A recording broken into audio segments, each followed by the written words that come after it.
결혼 5년 차, 우리 부부의 일상은 늘 평온함이라는 이름의 잔잔한 호수 같았다. 아침마다 나보다 10분 일찍 일어나 따뜻한 아메리카노 한 잔을 내리는 아내의 뒷모습. 현관문을 나서기 전 오늘도 파이팅해요라며 건네는 짧은 인사는 내 하루를 지탱하는 유일한 동력이었다.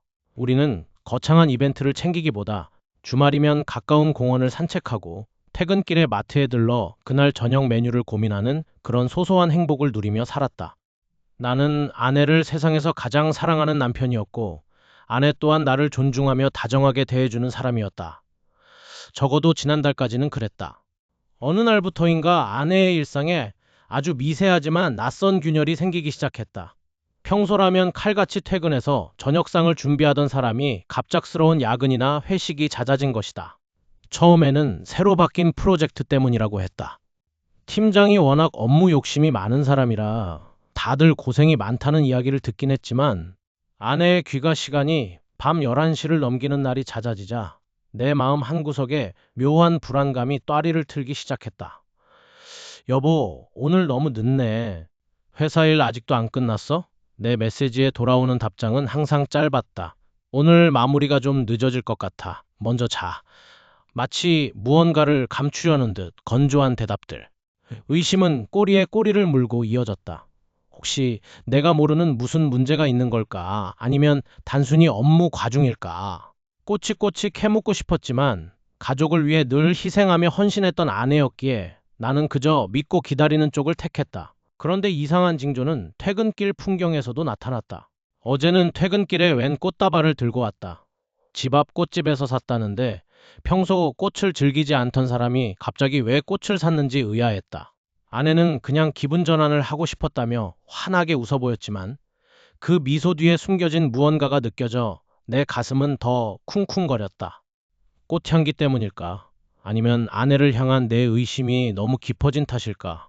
그날 밤 아내는 평소보다 훨씬 일찍 잠자리에 들었다. 피곤해하는 아내를 보며 나는 마음을 다잡으려 애썼다. 그래, 고생 많아서 그런 걸 거야. 내가 너무 예민하게 구는 거야. 스스로를 다독이며 거실을 정리하고 방으로 들어가려는데 의자에 걸려있는 아내의 코트가 눈에 들어왔다. 오늘 하루 종일 그녀와 함께했을 외투를 보며 왠지 모를 이끌림에 나는 코트깃을 잡고 냄새를 맡았다. 아내가 좋아하던 그 익숙한 샴푸 향과 은은한 꽃향기가 섞여 있을 줄 알았다. 그런데 내 코끝에 스친 것은 전혀 다른 종류의 냄새였다. 묵직하고 지독할 정도로 진한 아주 낯선 남자의 스킨향. 그것은 결코 여성이 스스로 뿌릴 법한 향이 아니었다. 내 머릿속이 하얗게 전멸했다.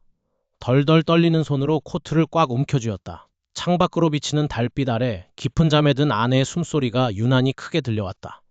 이 향기는 대체 어디서 온 것일까? 우리 사이에 평온했던 호수는 걷잡을 수 없이 거친 파도가 되어 나를 덮치고 있었다.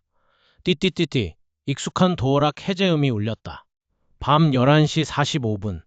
거실 벽시계의 초침 소리가 유난히 크게 들리는 밤이었다. 현관문을 열고 들어온 아내의 얼굴에는 피곤함이 역력했지만 이상하게도 그녀의 눈동자 속에는 무언가를 감추려는 미묘한 긴장감이 서려 있었다. 5년 전 우리 둘만의 보금자리를 꾸리던 그날부터 한결같았던 아내의 눈빛이 아니었다. 또 야근이야? 내 물음에 아내는 옷을 갈아입으며 짧게 대답했다. 프로젝트 때문에 팀장님이 급하게 시킬 게 좀 있어서 미안해. 너무 늦었지, 팀장. 그 이름만 들어도 가슴 한구석이 찌릿했다. 최근 들어 아내의 입에서 가장 많이 나오는 이름이다. 저번 주 느닷없이 꽃다발을 사들고 들어왔던 날도 그랬다. 분명 회사 일이 바쁘다며 저녁도 거르고 온다던 사람이었는데 꽃다발을 건네며 어색하게 웃던 그 미소는 지금 생각해보면 누군가에게 잘 보이기 위해 연습한 표정 같았다. 지난 5년간 단 한 번도 나를 속인 적 없던 아내였다. 하지만 요즘의 아내는 확실히 달랐다. 우리가 함께 공유하던 소소한 대화들, 주말의 느긋한 브런치, 함께 넷플릭스를 보며 소파에 기대어 쉬던 밤들이 점점 희미해지고 있었다. 그녀는 마치 나라는 사람과 조금이라도 더 멀어지기 위해 안간힘을 쓰는 것 같았다. 아내는 거실 소파에 앉는 대신 어깨에 메고 있던 가방을 꼭 쥔 채 곧장 침실로 향했다. 그 가방. 일주일 전부터 매일 들고 다니는 저 검은색 토트백. 회사에 들고 가기엔 너무 작고 평소 아내의 취향과는 거리가 먼 디자인이었다. 처음엔 그냥 기분 전환이라 생각했다. 하지만 이상했다. 퇴근하고 집에 돌아와서도 화장실에 갈 때나 잠시 물을 마시러 나올 때조차 그녀는 항상 그 가방을 손에서 놓지 않았다. 마치 그 가방 안에 자기 인생의 모든 비밀이라도 들어있는 것처럼. 나 씻고 올게. 너무 피곤해서. 아내는 화장실 문을 닫으며 나에게 눈길조차 주지 않았다. 욕실에서 물소리가 들려오기 시작했다. 나는 멍하니 소파에 앉아 있다가 아내가 화장대 위에 벗어 던져놓은 가방을 바라보았다. 심장이 쿵쿵 뛰기 시작했다. 이러면 안 된다는 걸 안다. 사생활 침해라는 거 내가 제일 잘 안다. 하지만 내 안의 의심은 이미 이성을 집어삼키고 있었다. 아내가 나를 속이고 있다는 확신, 그리고 그 뒤에 숨겨진 진실을 확인하고 싶다는 비참한 욕망이 나를 짓눌렀다. 나는 홀린 듯 자리에서 일어나 아내가 놓아둔 가방으로 다가갔다. 가죽의 질감이 차가웠다. 가방을 조심스럽게 열었다. 평소처럼 지갑, 립스틱, 핸드크림이 들어있었다. 그런데 뭔가 이상했다. 가방 밑바닥이 왠지 모르게 두툼했다. 나는 떨리는 손으로 가방 안감을 더듬었다. 팽팽하게 당겨진 안감, 어딘가에 작은 틈새가 있었다. 지퍼도 없는 교묘하게 숨겨진 이중 수납 공간이었다. 나는 손가락을 넣어 조심스럽게 그 공간을 벌렸다. 손끝에 딱딱하고 매끄러운 감촉이 느껴졌다. 나는 침을 꿀꺽 삼키며 그것을 천천히 꺼냈다. 그것은 핸드폰이었다. 내가 알고 있는 아내의 핸드폰이 아닌 낯선 기종의 케이스조차 없는 핸드폰. 화면이 꺼진 상태였지만 나는 직감했다. 이 안에 모든 것이 들어있을 거라는 걸.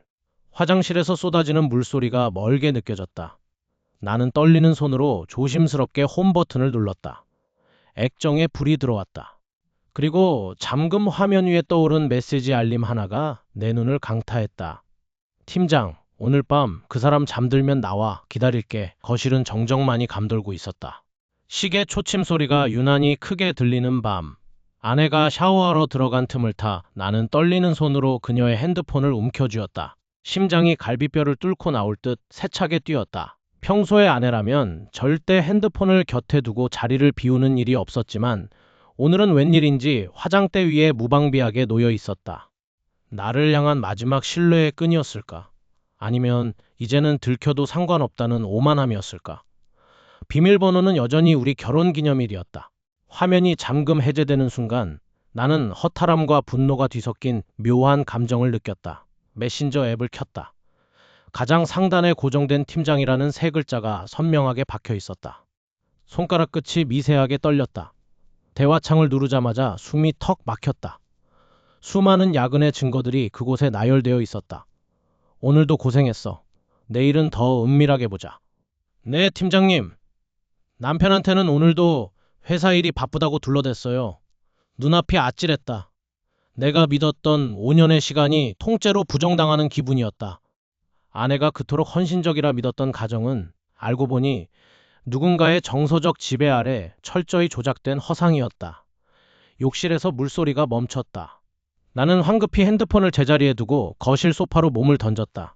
억지로 평정심을 유지하려 애썼지만 거친 숨소리는 숨길 수 없었다. 욕실 문이 열리고 아내가 나왔다.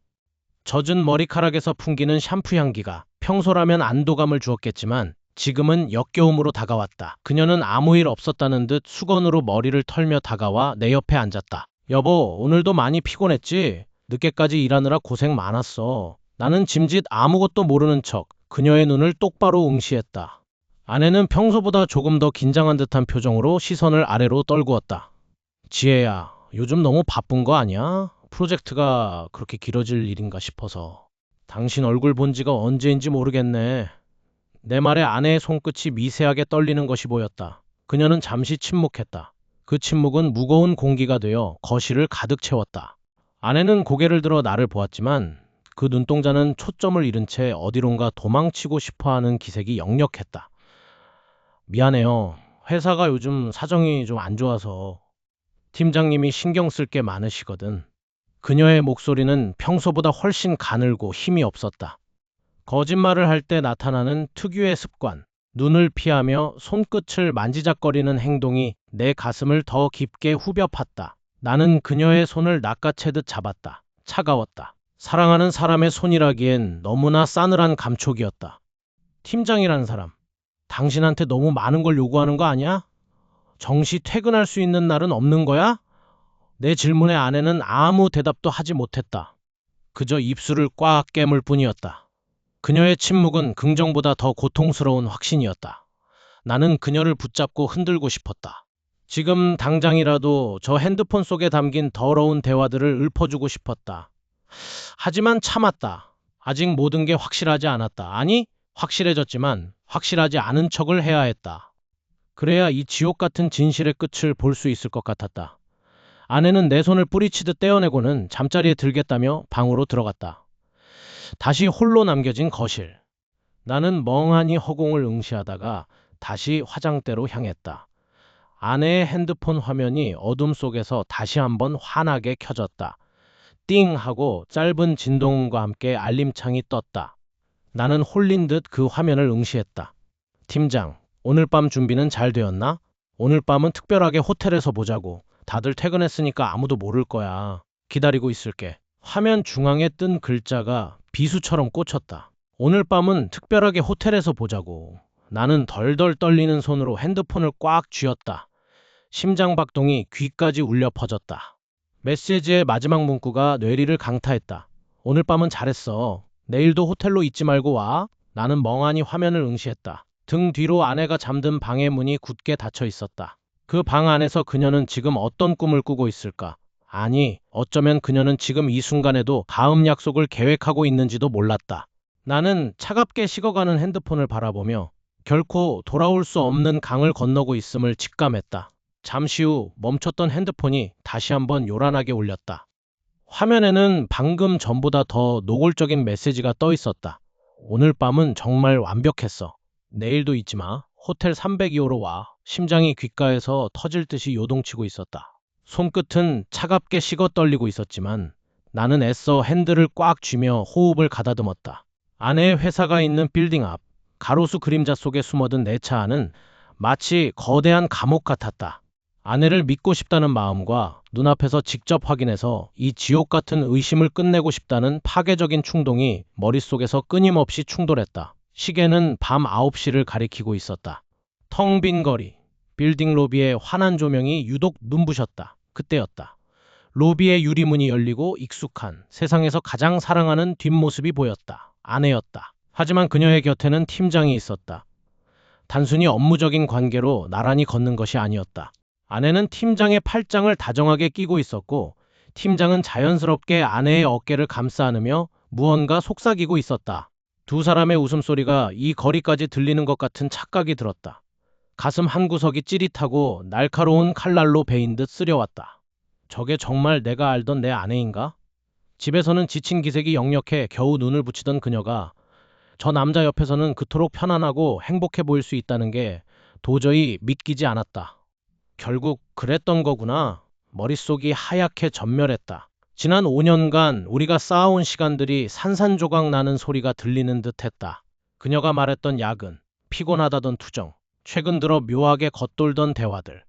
그 모든 퍼즐 조각이 불륜이라는 단어로 완벽하게 맞춰졌다. 분노가 치밀어 올라 당장이라도 차 문을 열고 뛰쳐나가 그놈의 멱살을 잡고 싶었다.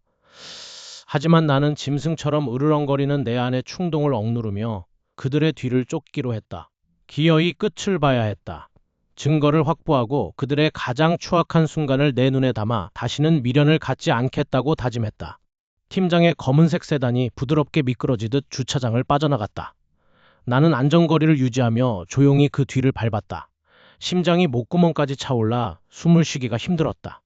그들은 당연히 시내의 호텔이나 유흥가가 밀집한 곳으로 향할 것이라 확신했다. 나는 그곳에서 그들이 차에서 내리는 순간을 포착할 생각이었다.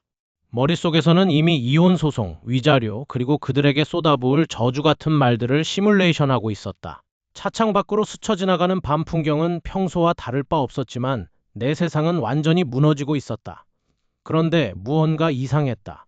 방향이 틀렸다.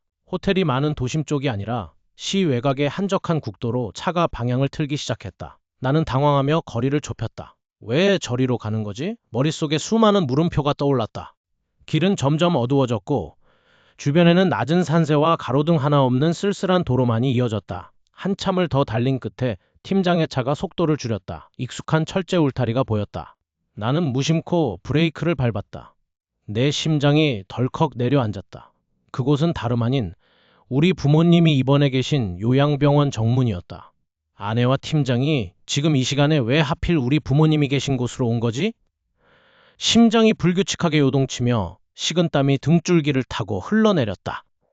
분명히 호텔로 들어갈 줄 알았던 그들이 왜 가장 소중한 사람들이 있는 이곳에 나타난 것일까? 의심의 실타래가 다시 꼬이기 시작했다. 그곳에는 내가 몰랐던 또 다른 진실이 기다리고 있는 걸까? 아니면 내가 생각지도 못한 더 깊은 배신이 도사리고 있는 걸까? 멈춰 선 차 안에서 나는 그저 떨리는 손으로 핸들을 쥔 채 두 사람이 차에서 내리기를 숨죽여 기다렸다. 심장이 덜컥 내려앉는다는 말이 이런 기분일까? 아내와 그 팀장이 나란히 건물 로비를 빠져나가는 모습을 본 뒤 나는 정신없이 그들의 뒤를 쫓았다.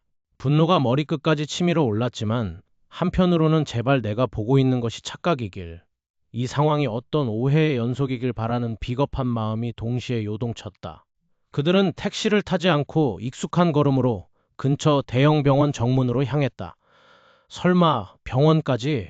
내 머릿속은 복잡해졌다. 불륜의 장소가 호텔이 아니라 병원이라니.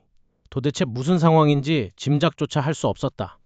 병원의 차가운 자동문이 열리고 소독약 냄새가 코끝을 찔렀다. 나는 최대한 기둥 뒤에 몸을 숨기며 그들의 뒷모습을 쫓았다. 아내는 팀장의 뒤를 그림자처럼 따르고 있었다. 잠시 후 그들은 로비 구석에 있는 원목과 창고 앞에 멈춰섰다. 내 눈을 의심했다. 아내는 주위를 두리번거리더니 품 안에서 두툼한 서류 봉투 하나를 꺼내 창구 직원에게 건넸다. 그 봉투는 누가 봐도 현금 다발이 들어있는 묵직한 형태였다. 직원은 아무 말 없이 그것을 받아들고 고개를 끄덕였다. 아내의 표정은 마치 죄인처럼 굳어 있었다. 애틋함이나 연정은 찾아볼 수 없었다. 그저 무겁고 절망적인 공기만이 그녀의 주위를 맴돌았다. 더 충격적인 광경은 그 다음이었다. 서류를 처리한 뒤 돌아서는 아내를 향해 팀장이 무언가 지시를 내렸다. 그는 아내에게 자신의 겉옷을 벗어던지듯 건네더니 병원 복도 한복판에서 차를 가져오라거나 서류를 정리하라는 식으로 뻔뻔하게 손짓을 했다. 아내는 단 한 번의 저항도 없이 그가 시키는 잡무를 수행했다. 복도를 종종 걸음으로 오가며 간호사들에게 허리를 굽히고 팀장의 뒤치다꺼리를 하는 모습은 흡사 종이나 노예를 보는 것 같았다. 도대체 이게 무슨 상황이지? 사랑의 눈이 멀어 나를 배신하고 불륜을 저지르는 것이라고 생각했던 내 추측이 완전히 어긋난 것일까?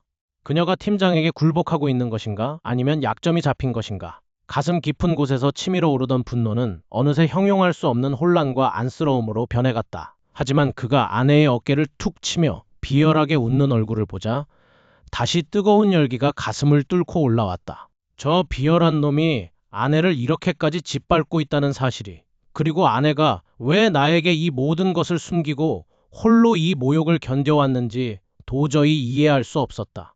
나는 주먹을 꽉 쥐었다. 손톱이 손바닥을 파고들어 붉은 자국이 남았지만 아픔보다 더 큰 것은 진실을 알고 싶다는 갈증이었다.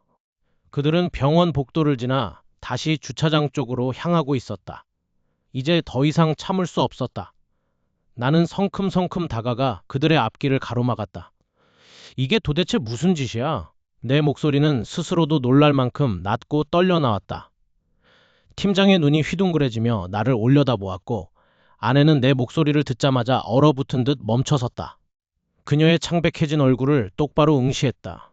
지금 당장 이 지옥 같은 상황을 설명하지 않으면 정말 무슨 짓을 저지를지 모를 것 같았다. 당신, 지금 여기서 나한테 당장 설명해. 이 사람과의 관계, 그리고 왜 이런 수치스러운 꼴을 당하면서까지 여기 있는지. 지금 당장 전부 다 말하라고.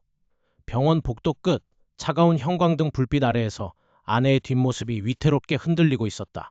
나는 숨을 죽인 채 기둥 뒤에 몸을 숨기고 그 광경을 지켜보고 있었다. 내 아내가 우리 집에 다정했던 그 사람이 팀장이라는 작자의 발치에서 굴욕적인 태도로 서류를 정리하고 있었다. 팀장은 아내의 어깨 너머로 지나치게 가까이 밀착해 있었고 그의 손가락이 아내의 귓가를 스치듯 지나갈 때마다 아내는 끔찍한 것을 마주한 듯 움찔거리며 몸을 떨었다. 견딜 수 없었다. 내 가슴속에서 끓어오르던 분노가 마침내 이성을 집어삼켰다. 나는 거친 숨을 몰아쉬며 아내의 앞을 막아섰다. 여보, 지금 이게 무슨 짓이야? 설명해. 당장! 내 목소리가 정적을 깨고 복도에 울려 퍼졌다. 팀장은 당황하는 기색도 없이 비릿한 미소를 지으며 뒷짐을 졌다. 아내는 내 얼굴을 마주하자마자 창백하게 질린 표정으로 털썩 주저앉았다. 그녀의 옷깃에서 진동하는 낯설고도 역겨운 향수 냄새가 코를 찔렀다. 매일 밤 아내가 퇴근할 때마다 풍기던 그 냄새의 정체가 바로 이것이었다. 팀장이 아내를 통제하기 위해, 그리고 내 아내라는 존재를 더럽히기 위해 의도적으로 묻혀둔 냄새. 당신이 어떻게 여기를. 아내의 목소리는 갈라져 있었다. 나는 분노로 떨리는 손으로 아내의 어깨를 잡으려 했지만 아내는 몸을 웅크리며 내 손길을 피했다. 그 모습이 내 심장을 더 깊게 찔렀다. 왜 그랬어? 저런 놈이랑 무슨 관계야? 왜 나를 속였냐고. 아내는 울음을 터뜨렸다. 그 울음소리에는 지난 몇 달간 혼자 삼켜왔을 고통과 수치심이 그대로 배어 있었다. 그녀는 떨리는 손으로 가방 깊숙한 곳에서 너덜너덜해진 봉투를 꺼냈다. 봉투 안에는 수기로 작성된 살벌한 차용증과 함께 차마 눈뜨고 볼 수 없는 사진들이 들어 있었다. 부모님 수술비였어. 갑작스러운 뇌출혈로 병원비가 당장 필요했는데 대출조차 막힌 상황이었어. 당신한테는 짐이 되고 싶지 않았어. 그런데 팀장이, 그 사람이 그걸 알고. 아내는 바닥에 엎드린 채 오열했다. 그녀가 내민 차용증에는 살인적인 이자율과 함께 인간으로서 상상할 수 없는 개인 노예 계약이라는 조항이 적혀 있었다. 그리고 그 밑에는 팀장이 아내를 정서적으로 지배하며 썼던 협박성 메시지들이 빽빽하게 인쇄되어 있었다. 매일 밤 향수를 뿌리고 가라고 했어. 당신이 내 냄새만 맡아도 혐오감을 느끼게 하려고. 나를 당신한테서 영원히 떼어놓으려고. 매일 이렇게 나를 짓밟으면서 그 사람은 즐거워했어. 아내는 고개를 들지 못했다. 그녀의 손에 들린 서류 뭉치가 바닥으로 흩어졌다. 나는 그 서류를 집어들 힘조차 잃은 채 그저 멍하니 아내를 내려다보았다. 벼랑 끝에 몰려 스스로를 망가뜨려야만 했던 아내, 그리고 그런 아내의 비명조차 듣지 못한 채 의심만 했던 나 자신이 너무나도 증오스러웠다. 아내는 바닥에 흩어진 계약서를 움켜쥔 채 힘없이 고개를 떨구며 다시 한번 흐느꼈다. 그 옆으로 팀장이 차가운 웃음을 흘리며 천천히 다가오고 있었다. 그날 이후 아내의 눈동자에서 빛이 완전히 사라졌다. 진실을 알게 된 나는 분노보다 깊은 절망감을 맛봐야 했다. 아내를 구하기 위해, 그리고 우리 가족을 파괴하는 저 악랄한 팀장의 실체를 세상에 알리기 위해 나는 은밀하게 증거를 수집하기 시작했다. 하지만 뱀 같은 그 인간은 이미 나의 움직임을 눈치채고 있었다. 어느 날 오후 회사로부터 다급한 연락이 왔다. 나는 떨리는 마음으로 사무실에 발을 들였고 그곳에는 싸늘한 미소를 짓고 있는 팀장이 서 있었다. 그는 내가 수집하던 아내의 부당한 업무 지시 내역과 차용증 사본을 책상 위에 툭 던졌다. 김 대리, 당신 부인이 참 착하긴 해. 그런데 말이야, 남편이라는 사람이 주제를 모르고 설쳐대면 곤란하지. 그의 목소리는 낮고 위협적이었다. 그는 내 아내를 불러내어 내 앞에서 비참할 정도로 굴욕적인 광경을 연출했다. 팀장은 아내의 손에 펜을 쥐어주며 퇴직원과 함께 스스로의 명예를 완전히 짓밟는 내용의 서약서에 서명을 강요했다. 아내는 흐느끼며 바닥을 기어야 했다. 그 모습이 내 가슴을 갈기갈기 찢어놓았다. 팀장은 나를 뚫어지게 쳐다보며 경고했다. 지금 당장 손 떼지 않으면 당신네 집 당장 경매에 넘어가는 건 시간 문제야. 아니, 그것보다 더 중요한 걸 잃게 될지도 모르지. 자, 이제 선택해. 조용히 사라질 건가? 아니면 당신 가족 전부가 길바닥에 나앉는 꼴을 볼 건가? 그의 말은 단순한 허풍이 아니었다. 그는 이미 우리 집의 경제적 숨통을 조이고 있었다. 갑작스럽게 상환 압박이 들어오기 시작했고 통장 잔고는 바닥을 드러냈다. 아내를 위해 시작한 일이 오히려 그녀를 더 깊은 수렁으로 밀어넣고 있다는 사실이 나를 미치게 만들었다. 집으로 돌아온 나는 텅 빈 거실에 앉아 깊은 한숨을 내쉬었다. 아내는 방 안에 틀어박혀 울지도 못한 채 숨죽이고 있었다. 도대체 어디서부터 잘못된 걸까? 나는 억울함에 주먹으로 벽을 내리쳤다. 그때 정적을 깨고 휴대폰이 울렸다. 발신자 표시 제한. 나는 불길한 예감을 느끼며 전화를 받았다. 여보세요? 수화기 너머로 들려온 목소리는 기계음처럼 변조되어 있었다. 박 씨, 아내 일에 참 관심이 많더군. 하지만 거기서 멈추는 게 좋을 거야. 당신 부모님이 지금 병실에 아주 편안하게 누워 계시지? 그런데 말이야, 그 평온함이 영원할 것 같아? 만약 네가 한 번만 더 내 일에 코를 들이밀면 병원 침대에 누워있는 당신 부모님의 산소호흡기가 언제 멈출지 아무도 모를 일이지. 이건 경고가 아니라 현실이야. 죽고 싶지 않으면 조용히 숨죽이고 살아. 전화는 뚝 끊겼다. 등줄기에 식은땀이 흘렀다. 아버지를 살리기 위해 시작한 모든 고통이 결국 아버지를 죽음으로 내모는 올가미가 되어 돌아오고 있었다. 나는 휴대폰을 쥔 채 바닥으로 주저앉았다. 심장이 터질 듯이 뛰었다. 정말로 이제는 방법이 없는 걸까? 나는 떨리는 손으로 머리를 감싸쥐었다. 침묵이 흐르는 방 안에서 들리는 것은 오직 내 거친 숨소리뿐이었다. 무언가 결정을 내려야 했다. 하지만 그 결정이 나의 가족을 살릴지 아니면 영원히 파멸로 이끌지 알 수 없는 그야말로 지옥 같은 밤이 깊어가고 있었다. 아내의 떨리는 손을 꼭 잡았다. 차가운 병원 복도의 공기가 우리 사이를 가로질렀지만 지금 내 손에 전해지는 온기는 그 어느 때보다 뜨겁고 단단했다. 우리는 더 이상 도망치지 않기로 했다. 지난 며칠간 우리는 서로의 눈을 맞추며 그동안 쌓였던 오해와 고통을 씻어냈고 이제는 이 비겁한 싸움을 끝내기 위한 마지막 카드를 꺼낼 준비를 마쳤다. 아내의 가방 속에 숨겨진 작은 녹음기는 지난번 그가 우리를 조롱하며 퍼부었던 모욕적인 언사들과 부당한 지시들을 고스란히 담고 있었다. 괜찮겠어? 정말 이 방법밖에 없는 거야? 내가 낮은 목소리로 묻자 아내는 작게 고개를 끄덕였다. 그녀의 눈빛은 예전의 겁에 질린 모습이 아니었다. 가족을 지키기 위해 자신의 모든 것을 던져야 했던 한 여성의 강인함이 서려 있었다. 우리는 병원 VIP 병동 복도로 향했다. 팀장이 자신의 권력을 과시하며 환자들을 비웃고 아내를 마치 노예처럼 부려먹던 바로 그 장소였다. 복도 끝에서 익숙한 구두 소리가 들려왔다. 팀장이었다. 그는 여전히 거만하게 턱을 치켜들고 휴대폰을 보며 걸어오고 있었다.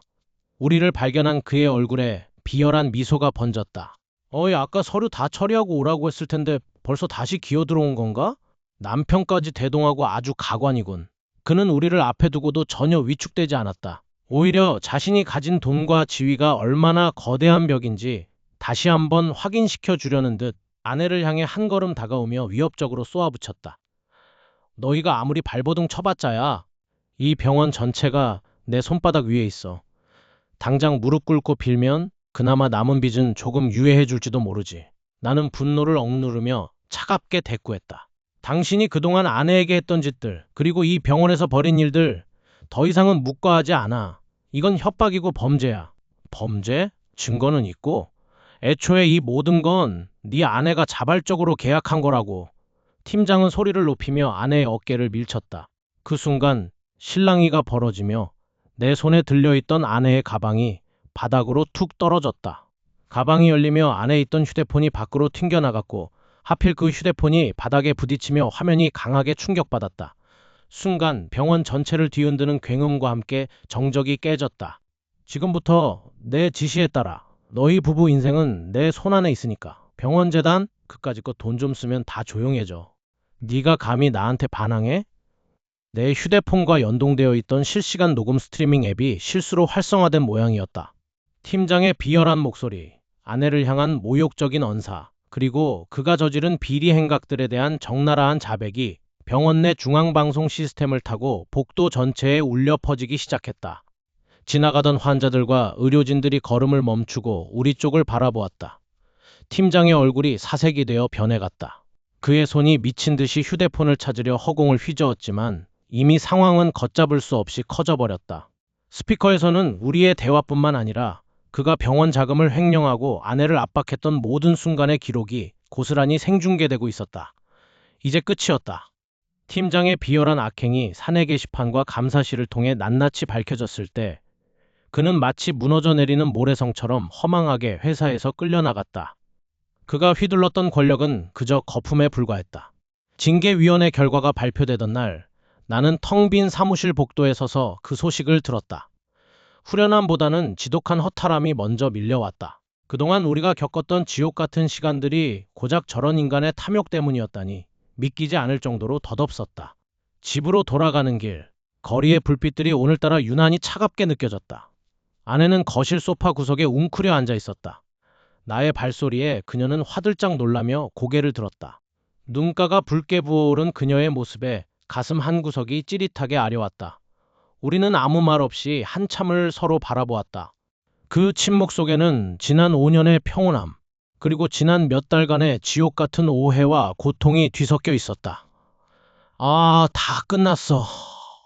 이제 더 이상 그 사람은 우리 앞에 나타나지 않을 거야. 나의 말에 아내는 참았던 눈물을 툭 떨어뜨렸다. 그녀는 사죄의 말을 수없이 내뱉었다. 왜 진작 말하지 않았는지, 왜 혼자 그 무거운 짐을 짊어지려 했는지 묻고 싶은 게 너무나 많았다. 하지만 그녀의 떨리는 어깨를 보니 차마 날 선 질문들을 던질 수 없었다. 그녀는 가족을 지키기 위해 자신의 존엄을 팔아야 했고, 나는 그 진실을 모른 채 그녀를 의심하고 몰아세웠다. 우리는 둘 다 피해자이자 동시에 서로에게 상처를 입힌 가해자였다. 남겨진 빚은 여전히 산더미 같았다. 팀장은 떠났지만 그가 남긴 경제적인 굴레는 현실로 남아 우리를 옥죄었다. 통장 잔고를 확인할 때마다 막막함이 파도처럼 밀려왔다. 과연 우리는 이 폐허 위에서 다시 웃을 수 있을까? 의심이 많던 나에게 아내의 거짓말은 씻을 수 없는 상처로 남았고, 아내에게 나의 차가운 시선은 트라우마가 되었다. 밤마다 잠들지 못하고 뒤척이는 그녀의 뒤척임 소리가 거실을 가득 채웠다. 나는 창밖의 어두운 밤하늘을 보며 깊은 고민에 빠졌다. 이대로 모든 것을 정리하고 깨끗하게 시작하는 게 서로를 위한 길일까? 아니면 모든 상처와 비밀을 끌어안고 다시금 신뢰를 쌓아 올리는 것이 진정한 사랑일까?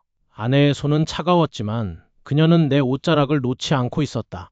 그 손길에서 나는 지난날 우리가 공유했던 사랑의 온기를 다시금 느꼈다. 하지만 마음 한구석에는 아직 해결되지 않은 앙금이 가시처럼 박혀 있었다. 여보, 우리 정말 처음부터 다시 시작할 수 있을까? 나의 낮은 물음에 아내는 대답 대신 조용히 내 손을 맞잡았다. 그녀의 눈빛에는 두려움과 간절함이 동시에 서려 있었다. 나는 그녀의 손을 꼭 쥐었다. 이 손을 놓는다면 평생 후회할 것 같다는 직감이 들었다. 하지만 그 신뢰라는 것이 다시 단단해지기까지 과연 우리는 얼마나 더 아파해야 할까? 나는 천천히 고개를 돌려 그녀의 눈을 똑바로 응시했다. 무거운 정적 속에서 나는 결심을 내려야만 했다. 우리의 미래가 걸린, 어쩌면 우리 결혼 생활의 마지막 문턱일지도 모르는 선택의 순간이었다. 나는 천천히 입을 열었다. 만약 우리가 모든 걸 알고도 다시 시작했는데 또다시 무언가 숨겨야 할 일이 생긴다면 그때는 정말 끝인 거야. 약속해 줄 수 있어? 아내는 떨리는 목소리로 대답했다. 응, 약속해. 하지만 내 안의 이 상처는 언제쯤 사라질까? 그녀의 질문에 나는 선뜻 대답하지 못했다. 상처가 사라지는 것이 아니라 그 상처를 덮을 만큼 더 큰 사랑을 채워나가야 한다는 것을 알면서도 내 마음은 여전히 불안하게 요동치고 있었다. 문득 현관문 밖에서 낯선 인기척이 들려왔다. 우리 둘 다 동시에 문 쪽을 바라보았다. 늦은 밤, 이 시간에 찾아올 사람이 있을 리 없었다. 아내의 안색이 하얗게 질렸다. 설마 팀장이 남겨둔 또 다른 아기가 우리를 찾아온 것일까? 나는 천천히 자리에서 일어나 문손잡이를 잡았다. 긴장감이 등줄기를 타고 흘렀다. 문을 열기 직전 나는 잠시 멈추어 서서 뒤를 돌아보았다. 아내는 두려움에 휩싸인 채 나를 지켜보고 있었다. 우리는 과연 이 고비를 넘기고 진정한 행복을 찾을 수 있을까? 아니면 이것은 끝나지 않은 악몽의 시작일까? 나는 심호흡을 하고 문을 열었다. 그리고 그곳에 서 있는 존재를 확인한 순간 나의 다리에 힘이 풀리고 말았다.